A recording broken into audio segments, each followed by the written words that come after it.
നിങ്ങൾ ആഗ്രഹിക്കും പോലെ ഡോക്ടറോ എഞ്ചിനീയറോ ആവാൻ മക്കളെ ഓക്സ്ഫോർഡിലേക്ക് പറഞ്ഞയച്ചോളി. കുട്ടികളുടെ വിജയത്തിൽ രക്ഷിതാക്കളുടെ ഒരേ ഒരു വിശ്വാസം ഓക്സ്ഫോർഡ്. ഇനി ട്യൂഷൻ സെന്ററുകൾ തേടിയുള്ള അലച്ചിൽ നിർത്താം. Book your seats. Oxford Eats yours. Hello മക്കളെ, എല്ലാവർക്കും ഞങ്ങളുടെ പുതിയൊരു വീഡിയോയിലേക്ക് സ്വാഗതം. ഞാൻ നിങ്ങളുടെ സ്വന്തം മാനൂഫ്. എടാ മക്കളെ, നമ്മൾ ഇന്ന് എടുക്കാൻ പോണത് നമ്മുടെ 10ാം ക്ലാസ് ഹിസ്റ്ററിയിലെ സെക്കൻഡ് ചാപ്റ്റർ ആയിട്ടുള്ള ലിബർട്ടി, ഇക്വാലിറ്റി ആൻഡ് ഫ്രാറ്റർണിറ്റി എന്ന് പറഞ്ഞ ചാപ്റ്റർ ആണ്. അതായത് സ്വാതന്ത്ര്യം, സമത്വം, സാഹോദര്യം. അപ്പൊ മക്കളെ, നമുക്ക് എല്ലാവർക്കും അറിയാം ഈ ഒരു ചാപ്റ്റർ ബേസ് ചെയ്യുന്നത് ഫ്രഞ്ച് റവല്യൂഷൻ, അതായത് ഫ്രഞ്ച് വിപ്ലവം എന്ന് പറഞ്ഞിട്ടുള്ള ഒരു മഹത്തായ വിപ്ലവത്തെ ബേസ് ചെയ്തിട്ടാണ് അല്ലെ. അപ്പൊ മക്കളെ, ഈ ഒരു ചാപ്റ്റർ നിങ്ങൾക്ക് കുറച്ച് ചിത്രങ്ങളിലൂടെ വളരെ സിമ്പിൾ ആയിട്ട് പെട്ടെന്ന് എടുത്തു തരാനാണ് ഞാൻ വന്നിരിക്കുന്നത്. അപ്പൊ നമുക്ക് ചാപ്റ്ററിലേക്ക് കിടക്കാം. അപ്പൊ മക്കളെ, നമ്മുടെ ഫ്രഞ്ച് റവല്യൂഷൻ എന്ന് പറഞ്ഞത് 1789 മുതൽ നടന്ന ഒരു സീരീസ് ആയിട്ടുള്ള കുറെ സംഭവങ്ങളാണ്. അപ്പൊ 1789 ഈ ഒരു കലാപത്തിന് തുടക്കം കുറിച്ചു എന്നാണ് നമ്മൾ മനസ്സിലാക്കുന്നത്. പക്ഷെ അതിനു മുമ്പ്, അതായത് ഏകദേശം ഒരു 100 വർഷങ്ങളോളം നടന്നിട്ടുള്ള ചില സംഭവങ്ങളുടെ തുടർച്ചയായിട്ടാണ് ഈ 1789 ഫ്രാൻസിൽ വലിയൊരു കലാപം ഉണ്ടാവുന്നത്. അപ്പൊ എന്തൊക്കെയാണ് ഈ ഫ്രാൻസിൽ ഇങ്ങനെ ഒരു കലാപം ഉണ്ടാവാനുള്ള കാരണം എന്നാണ് നമ്മൾ ആദ്യം ഡിസ്കസ് ചെയ്യേണ്ടത്. ഓക്കെ, അപ്പൊ മക്കളെ നമുക്ക് നോക്കാം എന്തായിരുന്നു ഫ്രാൻസിന്റെ പ്രശ്നം വന്നിട്ടോ. സോ മക്കളെ, നിങ്ങൾക്ക് ഇതാ ഇവിടെ ചിത്രത്തിലെ കുറച്ച് ചെങ്ങൈമാരെ കാണുന്നില്ലേ, കുറച്ച് കാരണവന്മാരല്ലേ, കുറച്ച് കാരണവന്മാരുണ്ട്, ഒരു കാരണവത്തിയുണ്ട് അല്ലെ മക്കളെ. ഇവന്മാരാണ് ഫ്രാൻസ് ഭരിച്ചിരുന്ന രാജാക്കന്മാര്. കുറെ വർഷങ്ങളായിട്ട് ഫ്രാൻസ് ഈ രാജാക്കന്മാരായിരുന്നു ഭരിച്ചിരുന്നത്. ഇവരുടെ ഡൈനാസ്റ്റി, ഇവരുടെ രാജവംശം അറിയപ്പെട്ടിരുന്നത് ബൂൾബൻ അല്ലെങ്കിൽ ബൂർബൻ എന്ന പേരിലായിരുന്നു. അപ്പൊ ബൂർബൻ ഡൈനാസ്റ്റിയിൽപ്പെട്ട രാജാക്കന്മാരായിരുന്നു നമ്മുടെ ഫ്രാൻസ് ഭരിച്ചിരുന്നത്. ഈ രാജാക്കന്മാരെ വിളിച്ചിരുന്നത് ലൂയി എന്ന പേരിലായിരുന്നു. ഇവിടെ നിങ്ങൾക്ക് കാണാം ലൂയി 14, ലൂയി 15, ലൂയി 16 എന്നൊക്കെ. ഓക്കെ, അപ്പൊ ലൂയി 1, 2, 3 ഇങ്ങനെ ലൂയി എന്നറിയപ്പെട്ടിരുന്ന ഈ രാജാക്കന്മാരായിരുന്നു നമ്മുടെ ഫ്രാൻസ് കുറെ കാലം ഭരിച്ചിരുന്നത്. ഇവർ ഏത് ഡൈനാസ്റ്റി പെട്ടതാടാ? ബൂർബൻ എന്ന് പറഞ്ഞിട്ടുള്ള ഡൈനാസ്റ്റി, രാജവംശത്തിൽപ്പെട്ടവരാണ്. ഇവന്മാരുടെ പ്രശ്നം എന്താന്ന് വിചാരിച്ചാൽ ഇവന്മാർ ഭയങ്കര ഡെസ്പോട്ടിക് അല്ലെങ്കിൽ ഓട്ടോക്രാറ്റുകളായിരുന്നു, എന്ന് പറഞ്ഞാൽ സ്വേച്ഛാധിപതികളായിരുന്നു. എന്താണ് ഇങ്ങനെ പറഞ്ഞാല്? സ്വന്തം ഇഷ്ടപ്രകാരം ജനങ്ങളെ ഒന്നും മൈൻഡ് ചെയ്യാതെ, ജനങ്ങൾക്ക് വേണ്ടി ഒരു നല്ല കാര്യം ചെയ്യാതെ തന്റെ തോന്നിവാസത്തിന് ഭരിക്കുന്ന ആളുകൾ. ഓക്കെ, അപ്പൊ അങ്ങനെയുള്ള രാജാക്കന്മാർ ഭരിക്കുന്ന സ്ഥലത്ത് എന്തായാലും ജനങ്ങൾക്ക് ഇഷ്ടക്കുറവുണ്ടാവും, ജനങ്ങൾ പ്രശ്നം ഉണ്ടാക്കൂലടാ. അതന്നെയാണ് ഫ്രാൻസിൽ സംഭവിച്ചത്. പക്ഷെ പെട്ടെന്നൊന്നല്ല, ഇവിടെ നമ്മൾ മനസ്സിലാക്കേണ്ടത് ഏകദേശം ലൂയി 14 ഭരണകാലം ആവുമ്പോഴാണ് ഫ്രാൻസിലെ പ്രശ്നങ്ങളുടെ തുടക്കം. ഓക്കെ, ഇയാൾ ഭയങ്കര ചെറ്റിയായിരുന്നു. ഓക്കെ, ഇയാൾ എന്താ ചെയ്തതെന്ന് വിചാരിച്ചാല് ഇയാൾ പ്രഖ്യാപിച്ചത് ഐ ആം ദ സ്റ്റേറ്റ് എന്നാണ്, ഞാനാണ് രാഷ്ട്രം എന്നൊക്കെ പ്രഖ്യാപിച്ചെങ്ങാണ്ട് ഇയാൾ എന്താ ചെയ്തെന്ന് വെച്ചാല് നമ്മുടെ പാർലമെന്റ്, അന്നൊരു ഫ്രാൻസിലൊരു പാർലമെന്റ് ഉണ്ട്, എസ്റ്റേറ്റ് ജനറൽ എന്നാണ് ഫ്രഞ്ച് പാർലമെന്റ് അറിയപ്പെടുന്നത്.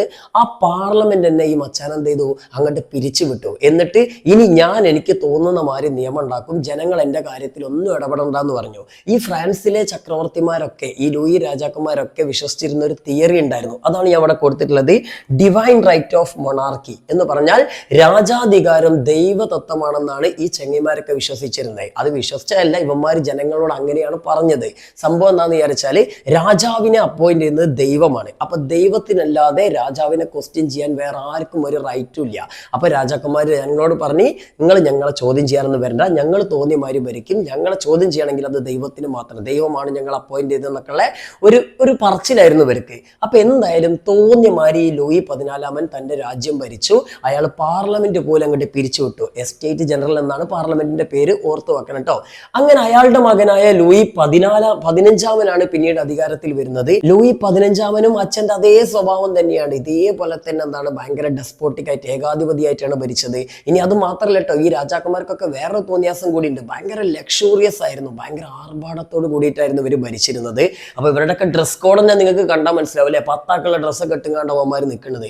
എന്തായാലും ഇതുപോലെ വലിയ വലിയ കൊട്ടാരങ്ങൾ ഉണ്ടാക്കുക, അടിച്ചു പൊളിച്ച് ജീവിക്കുക, ആഭരണങ്ങൾ വാങ്ങുക, ലക്ഷറി ആയിട്ട് ടൂർ പോവുക, അങ്ങനെയൊക്കെയുള്ള ലക്ഷറി ആയിട്ട് ജീവിക്കായിരുന്നു. പക്ഷെ ജനങ്ങൾ പട്ടിണിയിലും, ജനങ്ങൾക്ക് വേണ്ടി ഒന്നും ചെയ്യാൻ ഇവിടെ കൂടാക്കിയിരുന്നില്ല. ഇവർക്ക് തോന്നിയ മാതിരി ഭരിക്കായിരുന്നു ചെയ്തിരുന്നത്.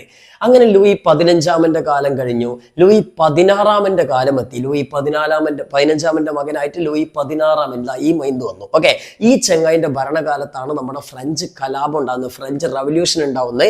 കാരണം ഈ അച്ഛനും അച്ഛനൊക്കെ നടത്തി വന്ന ക്രൂരതകളൊക്കെ സഹിച്ച് അവസാനം ജനങ്ങൾക്ക് പൊറുതി മുട്ടി ജനങ്ങൾ അവസാനം എല്ലാവരും കൂടി കണ്ട് പഞ്ഞിക്കിടായിരുന്നു. ഓക്കെ, അങ്ങനെ ലൂയി 16 അയാളുടെ ഭാര്യത ഈ പെമ്പർനോത്തില്ലേ, ഈ പെമ്പർനോത്തിന്റെ പേരാണ് മേരി അന്റോണിറ്റ്. ഓക്കെ, ഈ മേരി അന്റോണിറ്റും ലൂയി 16 കൂടി ചക്കിക്കൊത്ത ചങ്കരൻ എന്ന് പറയാട്ടോ. കാരണം ഇയാള് ഭയങ്കര ഏകാധിപതിയായിരുന്നു, അതേപോലെ തന്നെ ഭയങ്കര ദൂർത്തടിച്ച് ലക്ഷറിയസ് ആയിട്ടായിരുന്നു ജീവിച്ചിരുന്നത്.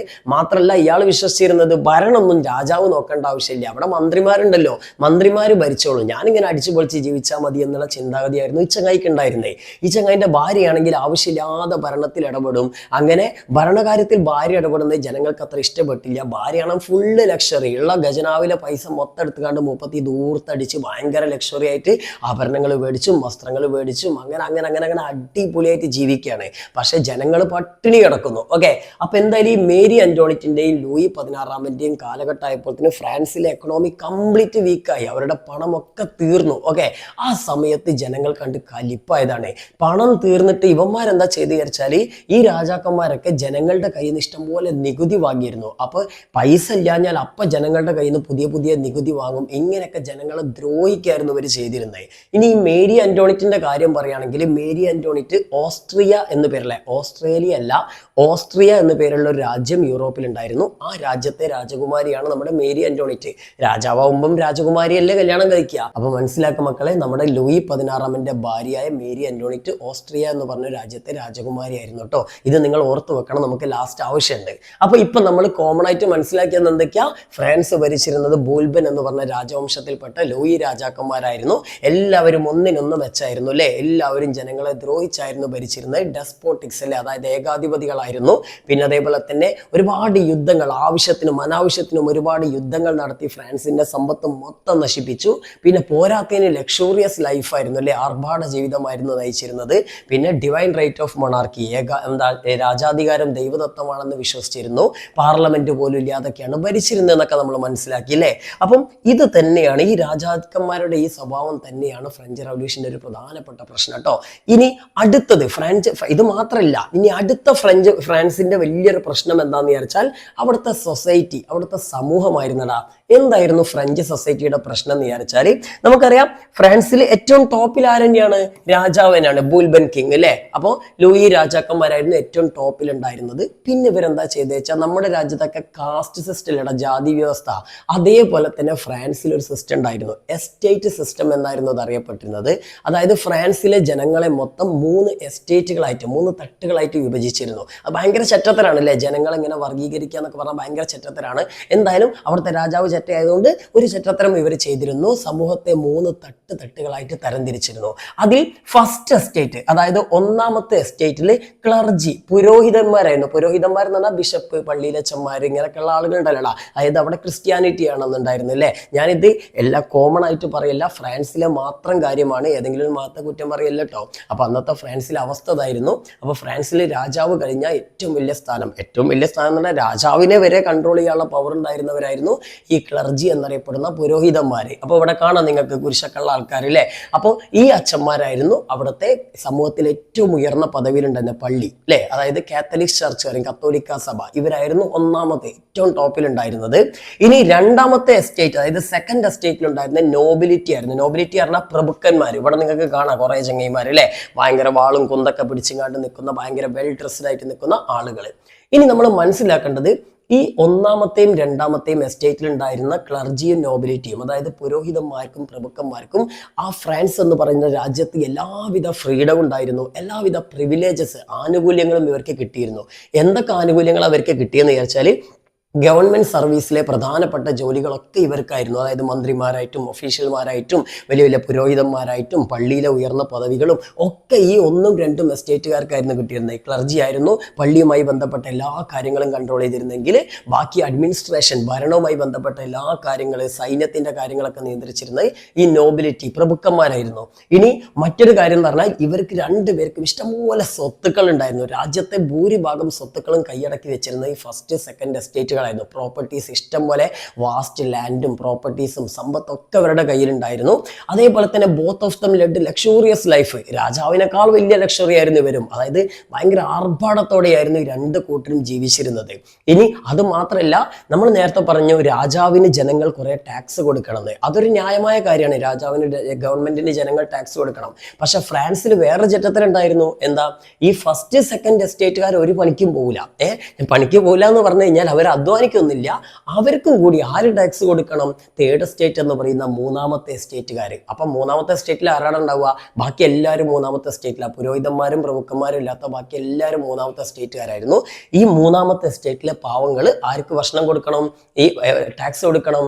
ഈ ഫസ്റ്റ് സെക്കൻഡ് എസ്റ്റേറ്റുകാർക്ക് ടാക്സ് നികുതി കൊടുക്കണം. അതിൽ ഈ ഫസ്റ്റ് എസ്റ്റേറ്റിന് കൊടുക്കുന്ന ഭൂനികുതിക്കൊക്കെ തിത്തേ എന്നൊക്കെയാണ് പേര്. തിത്തയില്ലേ? എന്തായാലും അതൊക്കെ മക്കൾക്ക് ടെക്സ്റ്റിലുണ്ട്. ടെക്സ്റ്റ് ശരിക്കും വായിച്ചാൽ മനസ്സിലാവും കേട്ടോ.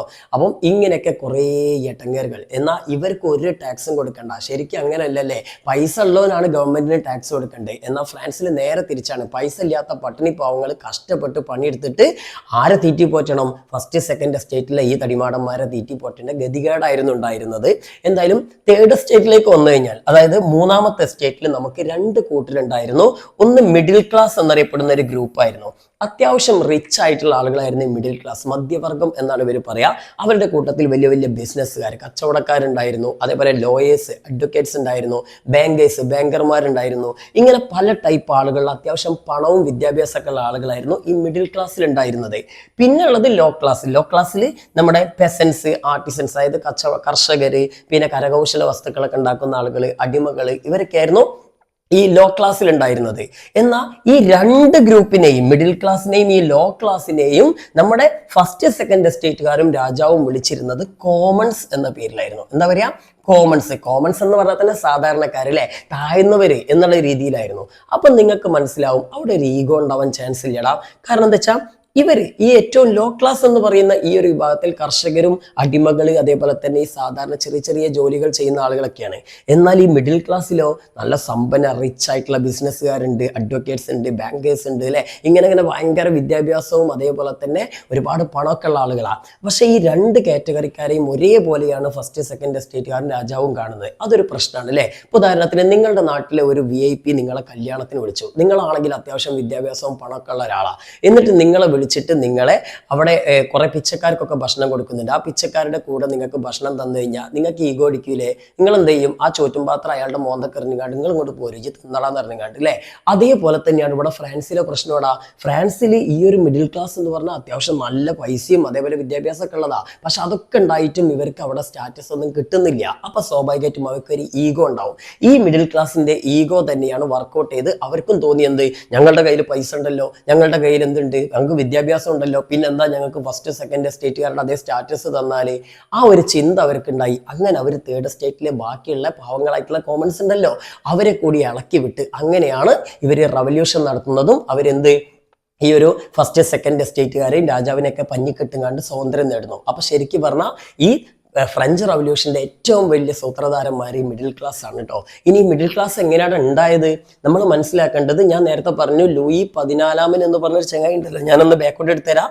അതായത് നമ്മുടെ ഈ രാജാവ്, ഈ ചങ്ങായി, ഇവന് പാർലമെന്റ് പിരിച്ചുവിട്ടെന്ന് ഞാൻ പറഞ്ഞില്ലേ? അത് ഏകദേശം 1614 ഇവൻ ഈ പാർലമെന്റ് പിരിച്ചുവിട്ടത്. ഈ ചങ്ങായി ലൂയി 16 അധികാരത്തിൽ വന്നത് 1789. സോ ഗ്യാപ്പ് എത്ര ഉണ്ടാ? 175 വർഷത്തെ ഗ്യാപ്പ് ഉണ്ട്, അല്ലെ? ഈ 175 വർഷം ഫ്രാൻസിൽ പാർലമെന്റ് ഉണ്ടായിരുന്നില്ല. എസ്റ്റേറ്റ് ജനറൽ എന്ന് പറഞ്ഞിട്ടുള്ള ആ പാർലമെന്റ് ഇവിടെ ഉണ്ടായിട്ടേ ഉണ്ടായിരുന്നില്ല.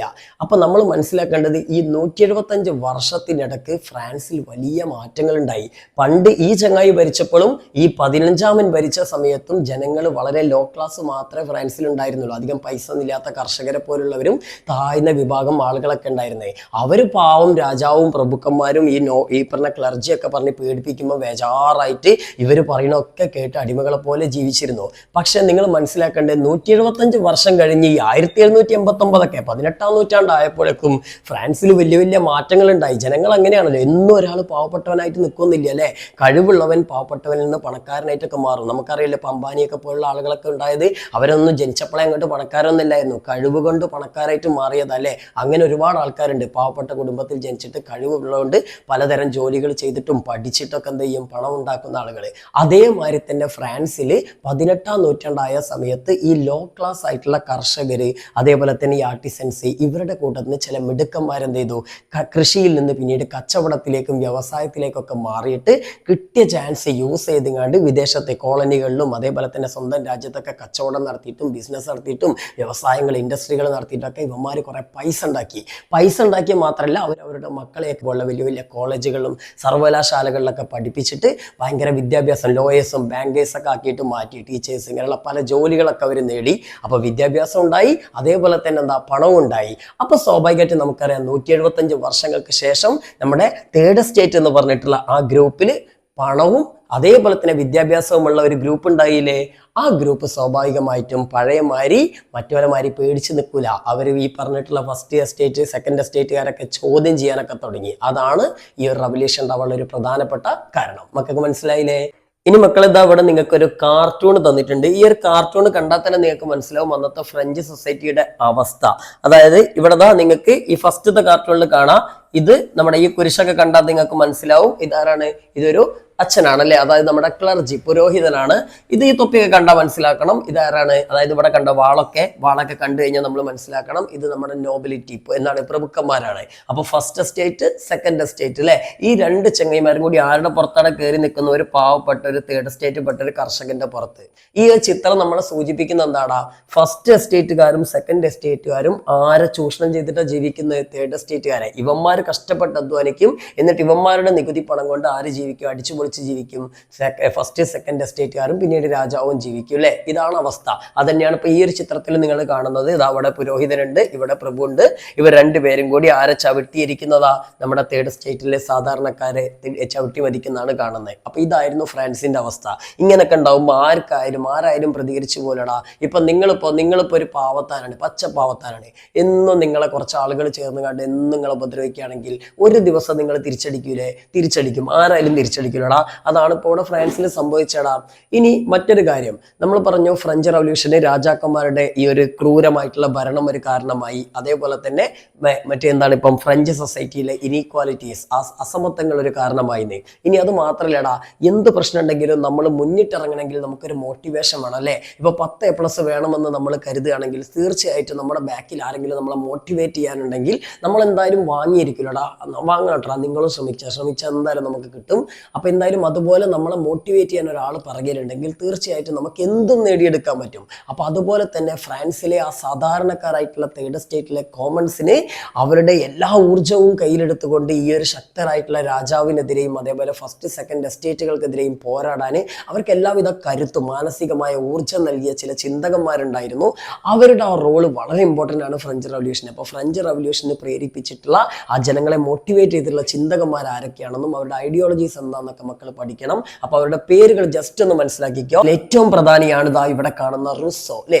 റുസോ എന്ന് പറഞ്ഞാൽ തന്നെ ഫ്രഞ്ച് റവല്യൂഷന്റെ, ഫ്രഞ്ച് വിപ്ലവത്തിന്റെ പ്രവാചകൻ, പ്രോഫിറ്റ് എന്നൊക്കെ അറിയപ്പെടുന്ന ഒരു വ്യക്തിയാണ്. ഇദ്ദേഹം പറഞ്ഞ തന്നെ എന്താണെന്ന് വിചാരിച്ചാൽ ജനങ്ങളുടെ ഫ്രീഡത്തിന് വേണ്ടി, സാധാരണ ജനങ്ങളുടെ ഫ്രീഡത്തിന് വേണ്ടി വാദിച്ച ഒരാളായിരുന്നു. ഇദ്ദേഹത്തിന്റെ ഒരു ഡയലോഗ് ഉണ്ട്, എന്താ, മാൻ ഈസ് ബോൺ ഫ്രീ അല്ലെ, മനുഷ്യൻ ജനിക്കുന്നത് സ്വതന്ത്രനായിട്ടാണ്, but he's in chain everywhere, പക്ഷെ എല്ലായിടത്തും അയാൾ എന്താണ്, ചങ്ങലകളിലാണെന്ന്. അതായത് സ്വതന്ത്രനായി ജനിക്കുന്ന മനുഷ്യൻ എല്ലായിടത്തും ചങ്ങലകളിലാണെന്നാണ് മനുഷ്യൻ അന്നത്തെ ഈ ഫ്രാൻസിലെ ജനങ്ങളുടെ അന്നത്തെ അവസ്ഥയാണ് എന്ത് ചെയ്യുന്നത് നമ്മുടെ റുസോ ചൂണ്ടിക്കാണിച്ചത്. അതുപോലെ തന്നെ അദ്ദേഹം സോഷ്യൽ കോൺട്രാക്ട് എന്നൊരു പുസ്തകമൊക്കെ എഴുതിയിട്ടുണ്ട്. അതിലൂടെ ഒരു രാജ്യം എന്ന് പറഞ്ഞാൽ, നേരത്തെ നമ്മൾ ലൂയി രാജാക്കന്മാർ എന്താണ് പറഞ്ഞത്, രാജ്യം എന്ന് പറഞ്ഞാൽ അത് രാജാവാണ്, രാജാവ് പറഞ്ഞ മാതിരിയാണ് ഭരിക്കേണ്ടത് എന്നാണ് അല്ലേ. എന്നാൽ നമ്മുടെ റുസോ പറഞ്ഞത് രാജ്യം എന്ന് പറഞ്ഞാൽ അത് ജനങ്ങളാണ്, ജനങ്ങളും ഗവൺമെന്റും തമ്മിലുള്ള ഒരു കോൺട്രാക്ട്, ഒരു അഗ്രിമെന്റ് ആണ് രാഷ്ട്രം എന്നൊക്കെയാണ് ഇദ്ദേഹം പ്രഖ്യാപിച്ചത്. അപ്പൊ ജനങ്ങളുടെ സ്വാതന്ത്ര്യത്തിന് വേണ്ടി വാദിച്ച ഒരാളായിരുന്നു, മനുഷ്യ സ്നേഹിയായ ഒരു തത്വജ്ഞാനിയായിരുന്നു നമ്മുടെ റുസോ.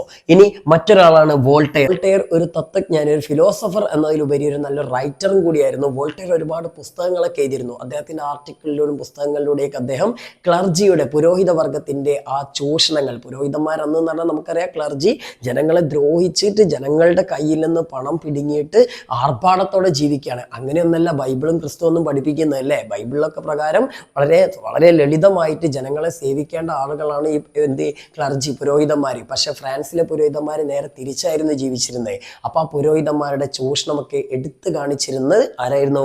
വോൾട്ടയർ ആയിരുന്നു, അദ്ദേഹത്തിന്റെ പുസ്തകങ്ങളിലൂടെ. അതിന്റെ പേരിൽ വോൾട്ടയറിനെ രാജ്യത്തിന് വരെ ഇവർ നാട് കടത്തിയിരുന്നു, അത് വേറെ കാര്യം. ഇനി അടുത്തത് മൊണ്ടസ്ക്യൂ ആണ്. മൊണ്ടസ്ക്യൂ ഒരു രാഷ്ട്രീയ ചിന്തകനായിട്ടൊക്കെ നമുക്ക് മൊണ്ടസ്ക്യൂവിനെ പറയാം.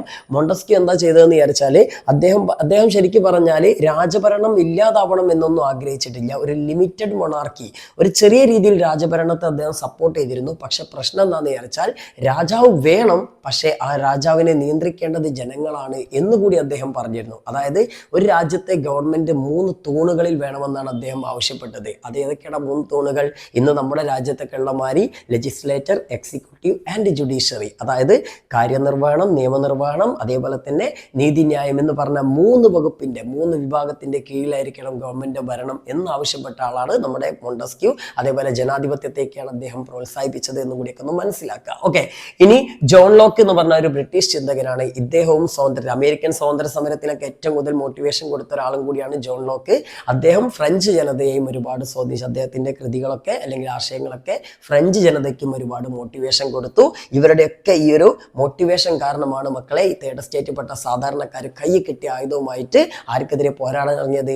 രാജാവിനും അയാളെ സപ്പോർട്ട് ചെയ്യുന്ന ഫസ്റ്റ് സെക്കൻഡ് എസ്റ്റേറ്റുകാർക്കെതിരെയൊക്കെ ഫൈറ്റ് ചെയ്യാൻ നിന്നത്. ഓക്കെ, ഇനി മക്കളെ നമുക്ക് എങ്ങനെയാണ് ഈ ഒരു റവല്യൂഷൻ ശരിക്കും തുടങ്ങുന്നത്? ഒരു തുടക്കം വേണ്ട, ആ തുടക്കം എങ്ങനെയാന്ന് നമുക്ക് നോക്കാം. നമ്മൾ നേരത്തെ പറഞ്ഞ ലൂയി 16 കാലഘട്ടത്തിൽ, നമ്മളെ മേരി ആന്റോണിറ്റിന്റെ പുയ്യാപ്പിള അല്ലേ, അവരുടെ കാലഘട്ടത്തിൽ 1789 ഈ കലാപം ഉണ്ടായതെന്ന് പറഞ്ഞില്ലേ?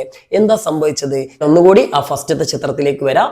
സോ ഇടക്കിടക്ക് ഇങ്ങനെ കണ്ട് ഓർമ്മിക്കാനാണ് ഞാൻ ഇങ്ങനെ കാണിക്കുന്നത് കേട്ടോ. അതാ ഈ ചെങ്ങായിന്റെ ഈ ലൂയി 16 കാലത്താണ് പ്രശ്നം നടക്കുന്നത്. അപ്പൊ ഈ 14 15 കട്ടുമുടിച്ച് ഖജനാവ് മൊത്തം കാലിയായി. പിന്നെ ബാക്കി കട്ടുമുടിക്കല് ലൂയി 16 അയാളുടെ ഭാര്യ മേരി ആന്റോണിറ്റും കൂടി ഉണ്ടാക്കിയതോടെ ഖജനാവ് തീരെ കാലിയായി. അപ്പൊ ഇവരുടെ ആർഭാട ജീവിതവും അനാവശ്യമായി കുറെ യുദ്ധങ്ങൾ നടത്തിയതും പിന്നെ അതിൻ്റെ ഇടക്ക് ഫ്രാൻസിൽ കുറെ ക്രോപ്പ് ഫെയിലിയർ, വിളനാശവും പരിസ്ഥിതി പ്രശ്നങ്ങളൊക്കെ ഉണ്ടായപ്പോൾ കൃഷിയും മോശമായി. അങ്ങനെ ഫ്രാൻസിലെ എക്കണോമി വളരെ വീക്കായി. ജനങ്ങൾ പട്ടിണി കൊണ്ട് വലയുന്നൊരു സമയമാണ്. ജനങ്ങൾ മാത്രമല്ല, രാജ്യത്ത് ഖജനാവിനും കാര്യമായിട്ട് പണമില്ല. അപ്പൊ നമ്മുടെ ലൂയി 16 തന്റെ ഒഫീഷ്യൽസിനൊക്കെ ശമ്പളം കൊടുക്കണ്ടാ, അതിന് പോലും പണമില്ല. നമ്മളെ പൊണ്ടാട്ടിക്ക് എന്ത് ചെയ്യാൻ, ആർഭാടത്തോടെ ജീവിക്കാൻ പണമില്ല. അപ്പൊ ഈ ഒരു സാമ്പത്തിക പ്രതിസന്ധി മറികടക്കാൻ വേണ്ടി നമ്മുടെ മച്ചാൻ ലൂയി 16 ഒരു പ്ലാന് കണ്ടു. 175 വർഷം മുമ്പ് തൻ്റെ മുത്തശ്ശൻ, അതായത് ലൂയി 14 പിരിച്ചുവിട്ട എസ്റ്റേറ്റ് ജനറൽ എന്ന പാർലമെന്റ് ഇല്ലടാ, ആ പാർലമെന്റ് അങ്ങോട്ട് തിരിച്ചു വിളിക്കുക. ഓക്കെ, ആ പാർലമെന്റ് ഒന്നുകൂടി വിളിച്ചു കൂട്ടിയിട്ട് പുതിയ ടാക്സുകൾ ആരുടെ നെഞ്ചത്തോട്ടാണ്ട് ചാർത്തി കൊടുക്കുക? തേർഡ് സ്റ്റേറ്റിന്റെ, 3ാമത്തെ സ്റ്റേറ്റിന്റെ നെഞ്ചത്തോട്ട് ചാർത്തി കൊടുക്കുക. ജനങ്ങളുടെ അടുത്ത് പുതിയ ടാക്സുകൾ ഈടാക്കുക. എങ്ങനെയുണ്ട് ഐഡിയ? നല്ല ഐഡിയ ആണ് അല്ലേ? പക്ഷെ നടക്കും മക്കളെ. നമുക്കറിയാം 175 വർഷം മുമ്പ് ഈ ചെങ്ങായി ഭരിച്ചിരുന്ന കാലത്തെ ജനങ്ങളല്ല ഇപ്പോൾ അവിടെ ഉള്ളത്. ഇപ്പൊ അവിടെ ബാങ്കേഴ്സും ലോയേഴ്സും മറ്റുള്ളതൊക്കെ ആയിട്ട് മധ്യവർഗം, മിഡിൽ ക്ലാസ് എന്ന് പറഞ്ഞ പുതിയൊരു ക്ലാസ്സും കൂടി എവിടെ ഉണ്ട്? നമ്മുടെ തേർഡ് സ്റ്റേറ്റിൽ, 3ാമത്തെ സ്റ്റേറ്റിലുണ്ട്. ഇവന്മാര് മൊയ്ന്തകളല്ല, ചോദ്യം ചെയ്യും അല്ലെ? എന്തായാലും അതൊന്നും നമ്മുടെ ലൂയി 16 മൈൻഡ് ചെയ്തില്ല. ലൂയി 16 ഫ്രഞ്ച് പാർലമെന്റ് വിളിച്ചു കൂട്ടാൻ വേണ്ടിയിട്ട് തീരുമാനിക്കാണ് കേട്ടോ. അതായത് എസ്റ്റേറ്റ് ജനറൽ എന്ന ഫ്രഞ്ച് പാർലമെന്റ്. അപ്പൊ അവിടെ ഒരു പ്രശ്നം, നമ്മുടെ ഫ്രഞ്ച് പാർലമെന്റ് എന്ന് പറഞ്ഞ എസ്റ്റേറ്റ് ജനറലിലെ വോട്ടിംഗ് എങ്ങനെയാന്ന് വിചാരിച്ചാൽ, അവിടെ നേരത്തെ നമ്മൾ പറഞ്ഞിടാ ഫ്രഞ്ച് സൊസൈറ്റിയിൽ 3 എസ്റ്റേറ്റ് ഉണ്ടെന്ന്. First estate, second estate, third estate എന്ന്. ഇതുപോലെ തന്നെ 3 സഭകൾ എവിടെ ഉണ്ടായിരുന്നു? ഫ്രഞ്ച് പാർലമെന്റ് ആയ എസ്റ്റേറ്റ് ജനറൽ ഉണ്ടായിരുന്നു. ഇപ്പൊ നമ്മുടെ രാജ്യത്ത് ലോക്സഭ, രാജ്യസഭ എന്നൊക്കെ ഇല്ലടാ, അതേമാതിരി അവിടെ 3 സഭകളായിരുന്നു അന്നുണ്ടായിരുന്നത്. അതിൽ 1ാമത്തെ സഭ ഫസ്റ്റ് എസ്റ്റേറ്റ്. അപ്പൊ നമുക്കറിയാം ഫസ്റ്റ് എസ്റ്റേറ്റിൽ ആരായിരിക്കടാ? പുരോഹിതന്മാര്, പള്ളിയിലച്ചന്മാരുടെയൊക്കെ സഭ, അവരുടെ നേതാക്കന്മാരൊക്കെ ആയിരുന്നു ഫസ്റ്റ് എസ്റ്റേറ്റിൽ ഉണ്ടായിരുന്നത്. സെക്കൻഡ് എസ്റ്റേറ്റിൽ പ്രഭുക്കന്മാര്, നോബിലിറ്റി ആയിരുന്നു ഉണ്ടായിരുന്നത്. തേർഡ് എസ്റ്റേറ്റിൽ നമ്മുടെ ബാക്കിയുള്ള എല്ലാ മിഡിൽ ക്ലാസ്സും ലോ ക്ലാസ്സിലൊക്കെ ഉള്ളവരുടെ നേതാക്കന്മാരായിരുന്നു ഉണ്ടായിരുന്നത്. അപ്പൊ ഇതിന്റെ തമാശ എന്താണെന്ന് വിചാരിച്ചാൽ, ഫസ്റ്റ് എസ്റ്റേറ്റിൽ ആകെ കുറച്ച് ആളുകളെ ഉണ്ടായിരുന്നുള്ളൂ, സെക്കൻഡ് എസ്റ്റേറ്റിലും കുറച്ച് ആളുകളെ ഉണ്ടായിരുന്നുള്ളൂ. ഇവർ രണ്ടുപേരും കൂട്ടിയാലുള്ളതിനേക്കാൾ കൂടുതൽ അംഗങ്ങൾ എവിടെ ഉണ്ടായിരുന്നു? തേർഡ് എസ്റ്റേറ്റിൽ ഉണ്ടായിരുന്നു. കാരണം തേർഡ് എസ്റ്റേറ്റ് എന്ന് പറഞ്ഞാൽ ആ രാജ്യത്തെ ഏറ്റവും കൂടുതൽ ആളുകളുള്ള ഒരു സഭയാണ് അല്ലേ. തേർഡ് സ്റ്റേറ്റിന്റെ സൊസൈറ്റിയുടെ പ്രത്യേകത നമുക്കറിയാം, രാജ്യത്തെ 98% ആളുകളും തേർഡ് എസ്റ്റേറ്റിലാണ്. അപ്പൊ അവരുടെ നേതാക്കന്മാരെല്ലാവരും കൂടി ചേരുമ്പോൾ ഇവരുടെക്കാളും കൂടുതലുണ്ടായിരുന്നു.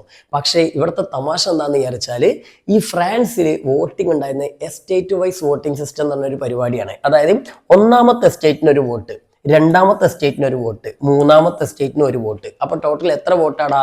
വെറും 3 വോട്ട്. ഈ 3 വോട്ടിൽ 2 വോട്ട് കിട്ടിക്കഴിഞ്ഞാൽ എന്താ സംഭവിക്കുക? രാജ്യത്ത് നിയമം ഉണ്ടാവും. ഇതായിരുന്നു നമ്മുടെ ലൂയി 16 ഉടായിപ്പ്. ഓക്കെ, ഇത് ലൂയി 16 മാത്രമല്ല, ഫസ്റ്റ് സെക്കൻഡ് എസ്റ്റേറ്റുകാരും കൂടി പ്ലാൻ ചെയ്തതാ. കാരണം മെല്ലെ ആരെ പെടുത്തണം? തേർഡ് എസ്റ്റേറ്റുകാരെ പെടുത്തണം. അങ്ങനെ ഇവിടെ പരിപാടി എന്താന്ന് വിചാരിച്ചാൽ, ആദ്യം ഇവന്മാർ രണ്ടാളും കൂടി മീറ്റിംഗ് കൂടും. രാജകൊട്ടാരത്തിലാണ് ഹാളുള്ളത്, അസംബ്ലിന്റെ ഹാളുള്ളത്. അവിടെ ഫസ്റ്റ് സെക്കൻഡ് എസ്റ്റേറ്റുകാർ ആദ്യം മീറ്റിംഗ് കൂടും. എന്നിട്ട് അവർ നിയമമൊക്കെ ഉണ്ടാക്കി വോട്ട് ചെയ്ത് കഴിഞ്ഞാൽ അവർ രണ്ടാളും ഒന്നാവുമല്ലോ അല്ലേ? കാരണം ഇവർക്ക് ടാക്സ് ഒന്നും കൊടുക്കണ്ടല്ലോ. ഇവരൊന്നായിട്ട് ഇവരുടെ മേലേക്ക് എല്ലാ ടാക്സും അടിച്ചേൽപ്പിക്കാനായിരുന്നു പ്ലാന്. പക്ഷെ നമുക്കറിയാം, ഇപ്പൊ തേർഡ് എസ്റ്റേറ്റിൽ കുറച്ച് ബുദ്ധിജീവികളൊക്കെ ഇല്ലടാ, ഈ ബാങ്കേഴ്സ്, ലോയേഴ്സ് ഒക്കെ ഉള്ള നല്ല നല്ല മിഡിൽ ക്ലാസ് പെട്ട ടോപ്പ് ആളുകളില്ലേ, അവർ പറഞ്ഞ് ആ പരിപാടി നടക്കൂല, ആ പരിപ്പം കണ്ട് വെള്ളത്തിൽ വെച്ചേക്ക്. ഓക്കെ, നമുക്ക് 2 ഡിമാൻഡുകൾ ഉണ്ടെന്ന് അവർ പറഞ്ഞു. ഒന്നാമത്തെ ഡിമാൻഡ് സിമ്പിൾ ആണ്. 2 എസ്റ്റേറ്റുകൾ മാത്രം കൂടുന്ന പരിപാടി നിർത്തിയിട്ട് എന്ത് ചെയ്യുക? 3 എസ്റ്റേറ്റ് ഒരുമിച്ച് കൂടുക. ഓക്കെ, അതൊരു ന്യായമല്ലേ? ഒരു മീറ്റിംഗ് ഒക്കെ വെക്കുമ്പോൾ 3 ആൾക്കാർ 3 വിഭാഗങ്ങളും ഒരുമിച്ച് കൂടണം, അതാണ് ന്യായം അല്ലേ? അപ്പൊ 3 എസ്റ്റേറ്റുകളും കൂടി ഒരുമിച്ച് കൂടണം. മാത്രല്ല, ഓരോ എസ്റ്റേറ്റിനും ഓരോ വോട്ട് എന്നുള്ള പരിപാടി മാറ്റിങ്ങാണ്ട് ഓരോ അംഗത്തിനും ഇൻഡിവിജ്വൽ വോട്ടിംഗ് സിസ്റ്റം വേണമെന്ന് പറഞ്ഞു. ഓരോ അംഗത്തിനും ഓരോ വോട്ട്. അങ്ങനെ ആകുമ്പോൾ ഒരു പ്രശ്നം ഉണ്ട്, എന്താ? ഇവരെല്ലാം എണ്ണത്ത് കൂടുതൽ, അപ്പൊ എന്താവും? ഇവരുടെ ഭാഗം ജയിക്കും, എല്ലാവരും ടാക്സ് കൊടുക്കേണ്ട സിറ്റുവേഷൻ വരും. അത് അപകടം ആർക്ക് മണത്തു? 1ഉം 2ഉം എസ്റ്റേറ്റുകാർക്കും രാജാവിനും മനസ്സിലായി ഇത് നമുക്ക് പണി വരുന്നത്. അങ്ങനെ 1ഉം 2ഉം എസ്റ്റേറ്റുകാർ പറഞ്ഞു, രാജാവും പറഞ്ഞു ഈ പരിപാടി നടക്കൂല, നിങ്ങളുടെ ഡിമാൻഡ് ഒന്നും അംഗീകരിക്കാൻ പറ്റില്ല എന്ന്. അപ്പൊ നമ്മുടെ തേർഡ് എസ്റ്റേറ്റുകാർ പറഞ്ഞു, എന്നാ പിന്നെ നിങ്ങളെ പണി നടത്തിക്കോളി.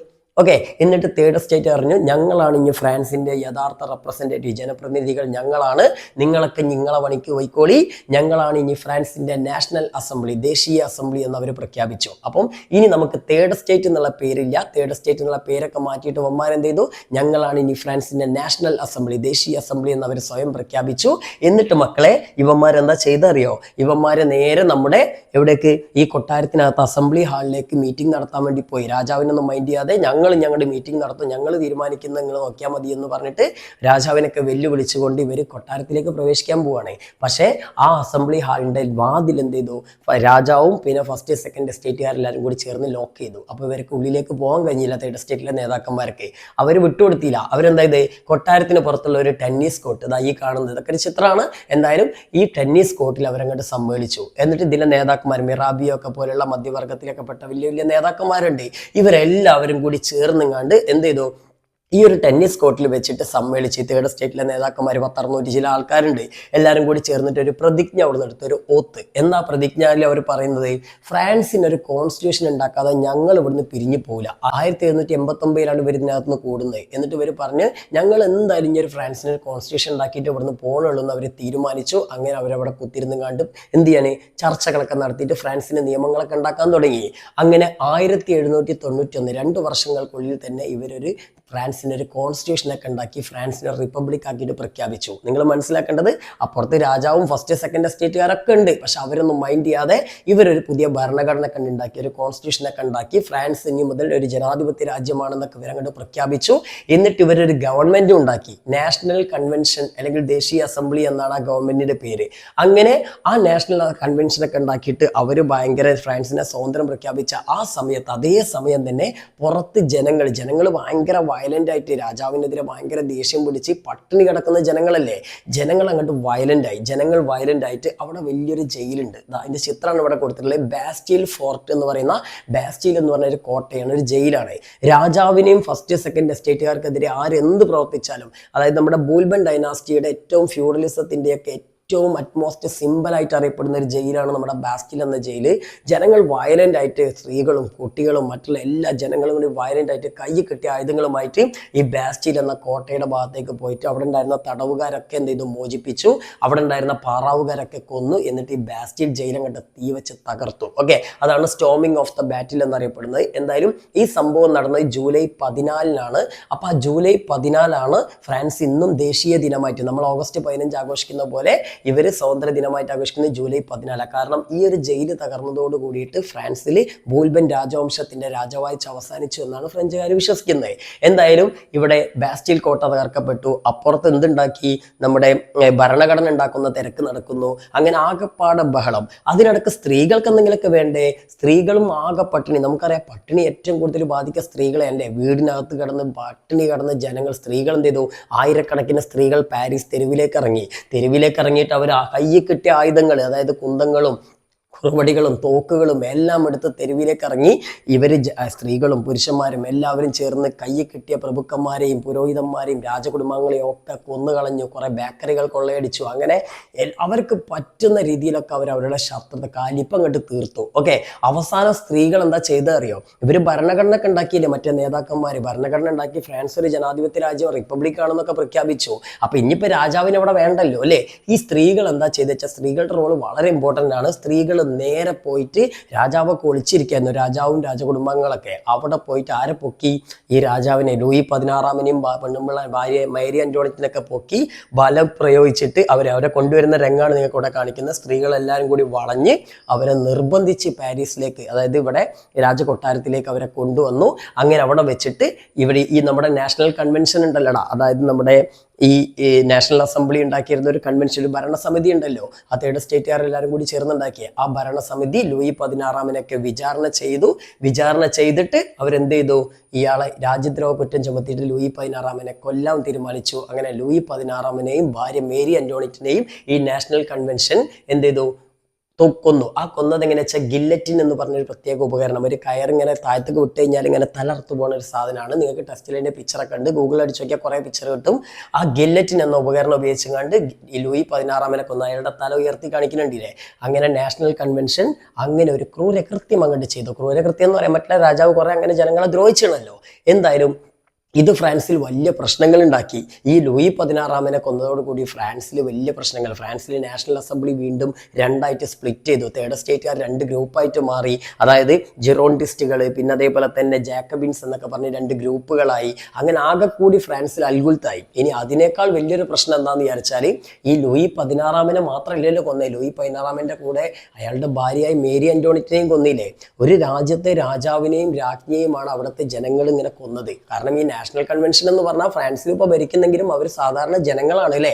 അപ്പൊ ജനങ്ങൾ രാജാവിനെ കൊല്ലുക, അത് വലിയ പ്രശ്നമായി. സോ അയലക്കത്തെ രാജ്യങ്ങളൊക്കെ ആകെ ബേജാറായി. യൂറോപ്പിൽ ഉണ്ടായിരുന്ന ഇംഗ്ലണ്ട്, അതേപോലെ ഓസ്ട്രിയക്ക് രണ്ട് ദേശീയമുണ്ട്. ഒന്ന് ഇവിടെ ലൂയി 16-നെ കൊന്നതല്ല, അവരുടെ രാജകുമാരിയാണ് മേരി അന്റോണിയറ്റ്. അപ്പം മേരി അന്റോണിയറ്റിനെ കൊന്നതൊക്കെ ഭയങ്കര ദേശീയമായില്ല. അപ്പോൾ ഓസ്ട്രിയ, അതേപോലെ ഇംഗ്ലണ്ട്, പിന്നെ പ്രഷ്യ പറഞ്ഞാൽ പഴയ നമ്മുടെ ഇതുണ്ടല്ലോ ജർമ്മനിയുടെ പഴയ പേരാണ് പ്രഷ്യ. പിന്നെ അങ്ങനെ പല രാജ്യങ്ങൾ ഇവരെല്ലാവരും കൂടി ഒരുമിച്ച് ചേർന്നിട്ട് ഫ്രാൻസിനെ ആക്രമിക്കാൻ തീരുമാനിച്ചു. വേറെ ഒന്നുകൊണ്ടല്ല, ഒന്ന് ഈ രാജാവിനെ കൊന്നതിന്റെ പ്രതികാരം, മറ്റൊന്ന് എന്താ വെച്ചാൽ ഇവർക്കാകെ ബേജാറായി. കാരണം ഫ്രാൻസിലെ ജനങ്ങളെല്ലാവരും കൂടി ചേർന്ന് രാജാവിനെ കൊന്നിട്ട് ജനാധിപത്യം ഉണ്ടാക്കി. നാളെ അത് അവരുടെ രാജ്യത്തും ഇംഗ്ലണ്ടിലും ഓസ്ട്രിയയിലൊക്കെ ഇത് സംഭവിക്കും. അവിടുത്തെ രാജാക്കന്മാരെയും അവിടുത്തെ ജനങ്ങൾ കൊല്ലും. കാരണം ഇതൊരു വിപ്ലവമാണ്, തീ പോലെ പടരും അല്ലേ? അപ്പൊ അവർക്ക് ബേജാറായി. എത്രയും പെട്ടെന്ന് ഫ്രാൻസിൽ ഇപ്പം വളർന്നു വരുന്ന ഈ നാഷണൽ കൺവെൻഷനെ കടിച്ചു നിരത്തിയിട്ട് പഴയ രാജഭരണം ബൂൽബൻ രാജവംശത്തിനെ തിരിച്ചു കൊണ്ടുവരണം എന്നാണ് ആര് പ്ലാൻ ചെയ്തത്? ഈ ഇംഗ്ലണ്ടും ഓസ്ട്രിയയൊക്കെ പ്ലാൻ ചെയ്തത്. അങ്ങനെ അവരെല്ലാവരും കൂടി ഒരുമിച്ച് ചേർന്നുകൊണ്ട്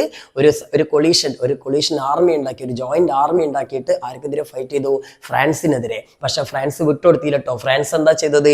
ഈ യൂറോപ്യൻ രാജ്യങ്ങളെ എല്ലാവരെയും കൂടി നേരിടാൻ വേണ്ടിയിട്ട് ഫ്രാൻസ് മറ്റൊരു ആർമി ഉണ്ടാക്കി. ആ ആർമിയുടെ പേര് ഇവിടെ കൊടുക്കുന്നുണ്ട്, കമ്മിറ്റി ഓഫ് പബ്ലിക് സേഫ്റ്റി, സുരക്ഷാ സേന എന്ന് പറയുന്ന ഒരു സൈന്യത്തെയാണ് ഉണ്ടാക്കിയത്. ആ സൈന്യത്തിനെ രൂപപ്പെടുത്തുന്നതിൽ പ്രധാന പങ്ക് വഹിച്ച ഒരാളാണ് മാക്സിമിലിയൻ റോബസ്പിയർ എന്ന് പറഞ്ഞ ഒരാൾ. അപ്പോൾ ഈ റോബസ്പിയറിൻ്റെ ഒക്കെ പ്ലാനിങ്ങിൽ ഈ നാഷണൽ കമ്മിറ്റി നല്ലൊരു പബ്ലിക് സേഫ്റ്റി എന്ന് പറഞ്ഞൊരു സൈന്യത്തൊക്കെ ഉണ്ടാക്കി. ആ സൈന്യത്തിൻ്റെ നേതാവായിരുന്നു അവിടുത്തെ ഈ പറഞ്ഞ യൂറോപ്യൻ ആർമിയുമായിട്ട് ഫൈറ്റ് ചെയ്ത, ഇംഗ്ലണ്ട് ഓസ്ട്രിയയൊക്കെ ഉൾപ്പെടുന്ന യൂറോപ്യൻ ആർമിയുമായിട്ട് ഫൈറ്റ് ചെയ്ത ആ സൈന്യത്തിൻ്റെ തലവനായിരുന്നു നെപ്പോളിയൻ ബോണപ്പാർട്ട്. അപ്പം നെപ്പോളിയൻ്റെ കഴിവ് കൊണ്ട് ഈ യുദ്ധമൊക്കെ ആര് ജയിച്ചെടുത്തു?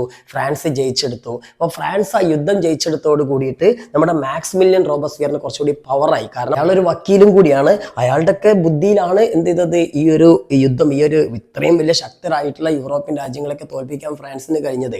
മാത്രമല്ല ഈ ഒരു മാക്സിമിലിയൻ റോബസ്പിയറൊക്കെയാണ് രാജാവിനെ ലൂയി 16-നെയും ഭാര്യയൊക്കെ കൊല്ലണമെന്ന് കുറച്ചുകൂടി അതിനുവേണ്ടി വാദിച്ച ആളും കൂടിയായിരുന്നു റോബസ്പിയർ. അപ്പൊ എന്തായാലും റോബസ്പിയറിന്റെ ഒക്കെ ആ മിടുക്കിൽ ഫ്രാൻസ് യുദ്ധം ജയിക്കുന്നു. അതിനുശേഷം റോബസ്പിയറിന് ഫ്രാൻസിൽ ഭയങ്കര ഫാൻ ബേസ് കിട്ടുന്നു. റോബസ്പിയർ ബാക്കിയുള്ള നാഷണൽ കൺവെൻഷനിലെ ആളുകളെയൊക്കെ മാറ്റിയിട്ട് എന്ത് ചെയ്തു? അവരൊക്കെ തറ പറ്റിച്ചുകൊണ്ട് ഇയാൾ ഫ്രാൻസിന് അധികാരം പിടിച്ചെടുക്കുകയാണ്. പിന്നെ 1793 മുതൽ 94 വരെ റോബസ്പിയർ ആണ് ഫ്രാൻസ് ഭരിച്ചത്.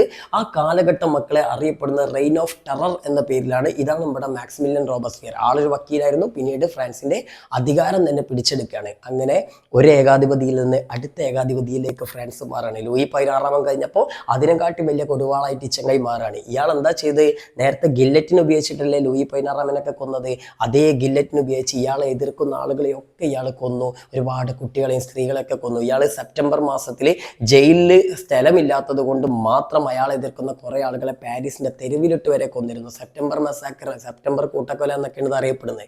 അപ്പൊ എന്തായാലും ഇവിടെ ഈ ചിത്രത്തിൽ സൂചിപ്പിക്കുന്ന അയാളുടെ കൂട്ടക്കൊലയുടെ ഒരു ഭീകര ദൃശ്യമാണ് റെയിൻ ഓഫ് ടെറർ, ഭീകരവാഴ്ചയുടെ വർഷം എന്നൊക്കെയാണ് ഇയാളുടെ ആ കാലഘട്ടം അറിയപ്പെടുന്നത്. ഓക്കെ, ദെൻ അടുത്തത് ഈ റോബസ്ഫിയർ എന്താ സംഭവിച്ച, റോബസ്ഫിയർ ഇങ്ങനെ ക്രൂരമായിട്ട് ഭരണം നടത്തിയതോട് കൂടിയിട്ട് ഒരു വർഷമായ ആയുസ് ഉണ്ടായിരുന്നുള്ളൂ. 1794 ജനങ്ങൾ വീണ്ടും നാഷണൽ കൺവെൻഷൻ ഒരുമിച്ച് കൂടി റോബസ്ഫിയറിനെ വിചാരണ ചെയ്ത് റോബസ്ഫിയറിനെ അതേ ഗില്ലറ്റിന് ഉപയോഗിച്ചിട്ട് പഞ്ഞിക്കിട്ടു. ഓക്കെ, അയാളെയും കൊന്നു. അപ്പൊ റോബസ്ഫിയർ കൊല്ലപ്പെട്ടതോട് കൂടിയിട്ട് പിന്നീട് പുതിയൊരു ഭരണസമിതി വന്ന് ആ ഭരണസമിതിയിൽ ഒരു പ്രധാന അംഗമായിരുന്നു നമ്മുടെ നെപ്പോളിയൻ ബോണപ്പാർട്ട്. അതിന് കാരണം നമ്മൾ പറഞ്ഞു, നേരത്തെ ഈ പറഞ്ഞ ഇംഗ്ലണ്ട്, ഓസ്ട്രിയ, പ്രഷ്യയൊക്കെ പോലുള്ള രാജ്യങ്ങൾ ഒരുമിച്ച് യുദ്ധത്തിന് വന്നപ്പോൾ ആ യുദ്ധത്തിൽ ധീരമായിട്ട് പോരാടി ഫ്രാൻസിന് യുദ്ധവിജയം നേടിക്കൊടുത്ത ഒരു സൈന്യാധിപനായിരുന്നു നെപ്പോളിയൻ. അപ്പൊ റോബസ്ഫിയർ കൊല്ലപ്പെട്ടതോട് കൂടിയിട്ട് പിന്നെ ആ ഭരണത്തിലേക്ക് വരാൻ ഏറ്റവും യോഗ്യനായ ആൾ നെപ്പോളിയൻ ആയിരുന്നു. അപ്പൊ നെപ്പോളിയന്റെ കൂടെ വേറെയും ആളുകൾ ഉണ്ടായിരുന്നു. പക്ഷെ ബാക്കിയുള്ളവരൊക്കെ മൊയ്തുകളായതുകൊണ്ട് നെപ്പോളിയൻ ഒരു സൈന്യത്തിന്റെ പവർ ഉപയോഗിച്ചുകൊണ്ട് ഫ്രാൻസിന്റെ അധികാരം നെപ്പോളിയൻ പിടിച്ചെടുത്തു.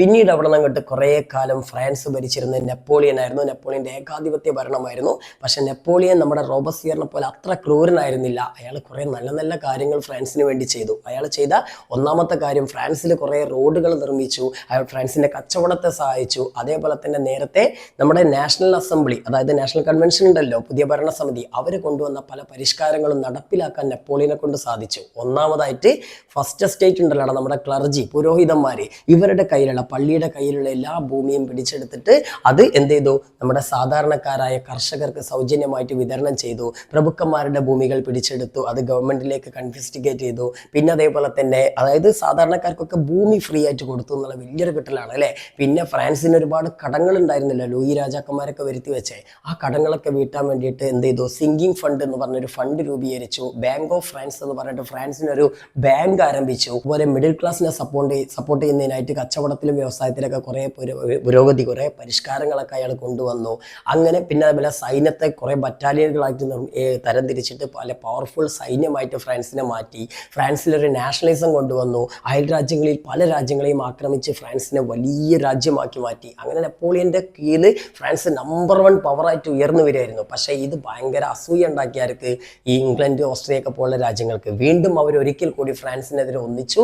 അങ്ങനെ കുറേ യുദ്ധം ചെയ്തു. അവസാനം ബാറ്റിൽ ഓഫ് വാട്ടർലൂ യുദ്ധം എന്ന് പറഞ്ഞ യുദ്ധത്തിൽ വെച്ച് നെപ്പോളിയനെ ഈ ഒരു സൈന്യം, ഈ ബ്രിട്ടന്റെയും അതേപോലെ തന്നെ ഓസ്ട്രിയയുടെ ഒക്കെ സംയുക്ത സൈന്യം പരാജയപ്പെടുത്തി നെപ്പോളിയനെ പിന്നെ നമ്മുടെ സെന്റ് ഹെലീന എന്ന് പറഞ്ഞിട്ടുള്ള ഒരു ദ്വീപിലേക്ക് നാട് കടത്തുകയാണ് ഇവന്മാർ ചെയ്യുന്നത്.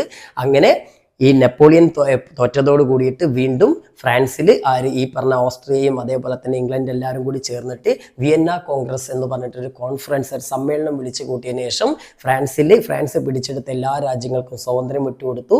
വീണ്ടും ഫ്രാൻസിൽ പഴയ ബോൾബൻ രാജവംശത്തിൽപ്പെട്ട പുതിയ രാജാക്കന്മാരെ, ലൂയി രാജാക്കന്മാരെ അപ്പോയിന്റ് ചെയ്ത് ഫ്രാൻസിനെ വീണ്ടും ജനാധിപത്യ ഭരണകൂടമാക്കി മാറ്റി. പക്ഷെ അവിടെ ശ്രദ്ധിക്കേണ്ടത് ലിമിറ്റഡ് മൊണാർക്കി ആയിരുന്നു. അതായത് ഫ്രാൻസിൽ രാജാവ് ഉണ്ടെങ്കിലും ജനങ്ങൾ കൂടി പങ്കാളിത്തമുള്ള ഒരു പാർലമെന്റ് രൂപീകരിച്ച് ജനങ്ങൾ കൂടി പങ്കാളിത്തമുള്ള ഒരു ഭരണകൂടം ഫ്രാൻസിൽ നിലവിൽ വന്നു. അപ്പൊ എന്തായാലും മനസ്സിലാക്കുക, ഒരു ചാർട്ട്. ആദ്യം ലൂയി 16 അയാൾ പോയി, പിന്നെ നാഷണൽ അസംബ്ലി, നാഷണൽ കൺവെൻഷന് വന്നു. നാഷണൽ കൺവെൻഷന് പിന്നീട് ഏകാധിപതിയായിട്ട് മാക്സിമിലിയൻ റോബസ്ഫിയർ വരുന്നു. റോബസ്ഫിയർ മരിച്ചതോട് കൂടിയിട്ട് പിന്നീട് നെപ്പോളിയൻ വരുന്നു. നെപ്പോളിയനെ പിന്നെ നാട് കടത്തി. അതിനുശേഷം പിന്നീട് ഈ പറഞ്ഞിട്ടുള്ള മെറ്റേർണിക്, ഓസ്ട്രേലിയൻ ചാൻസലർ ആയിട്ടുള്ള മെറ്റേർണിക്കിന്റെ കീഴിൽ ഈ ഒരു വിയന്ന കോൺഗ്രസ് സംഘടിപ്പിച്ചതിന് ശേഷം എന്ത് ചെയ്തു, വീണ്ടും ബോൾബൻ രാജാക്കന്മാരെ തന്നെ അധികാരത്തിലേക്ക് കൊണ്ടുവരുന്നു. അങ്ങനെ ഫ്രഞ്ച് റവല്യൂഷൻ കംപ്ലീറ്റ് ആവുകയാണ്. അപ്പം മക്കളെ, ഒരുപാട് റവല്യൂഷൻസിലൂടെയാണ് നമ്മുടെ ഫ്രഞ്ച് റവല്യൂഷൻ എന്ന് പറഞ്ഞ ഈ സംഭവം നടക്കുന്നത്. അപ്പം മക്കൾ ഇനി ടെക്സ്റ്റ് വായിച്ചിട്ട് കറക്റ്റായിട്ട് മനസ്സിലാക്കുക. അപ്പം എല്ലാവർക്കും ഓൾ ദ ബെസ്റ്റ്.